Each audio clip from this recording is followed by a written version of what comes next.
Checking out von Straubenzee sick of Meg's ruse to show off a body at his wedding. Yucky.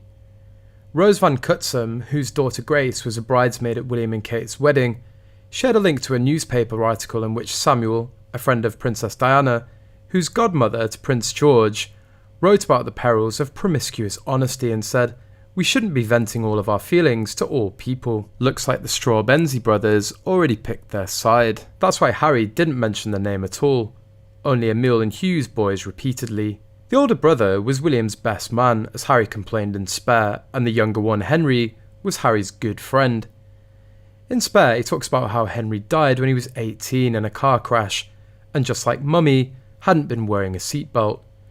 No idea if the family wants to be mentioned in this book, or if they want the seatbelt mentioned, but okay. Then he goes on to say that after returning to Eton since Henry wasn't there anymore, Harry was at the bottom of the totem pole socially, and back to square one due to Henry's death. Again, not sure if the social implications for Harry due to Henry's death was something he told the family he would discuss. Finally, Harry was the best man for the third brother in August 2018, shortly after him and Meghan got married. At this outdoor summer garden wedding, the men wore dark suits and the women wore pastels and flowers, and Meghan inexplicably wears a dark dress and black hat that was praised in the press, even though it was out of place and looked completely black from the waist up. So among the pastel and flowers in many pictures, all you can see was her black dress and hat. On top of that, at this wedding, she had a dress unbuttoned so low and her bras on show.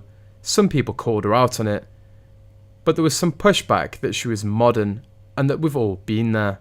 There were lots of photos of Meghan at that wedding on Getty Images, and lots of paparazzi there that day calling her out. It was a shame for the bride. It was also Meghan's birthday. There are many photos of her taken before the one with the bra showing, where her dress was fully buttoned up. Then, moments before the one with the bra showing, there's the photo below. Her hand seems to be strangely in the exact right position to be unbuttoning her blouse. She's staring directly at the paparazzi and smiling, as she always does. You can tell by the positions of the people that this immediately precedes the many photos of her in the same spot with the dress unbuttoned. I may be wrong, but that's what I think she's slyly doing, and if so, it's despicable. Trying to upstage someone else's wedding.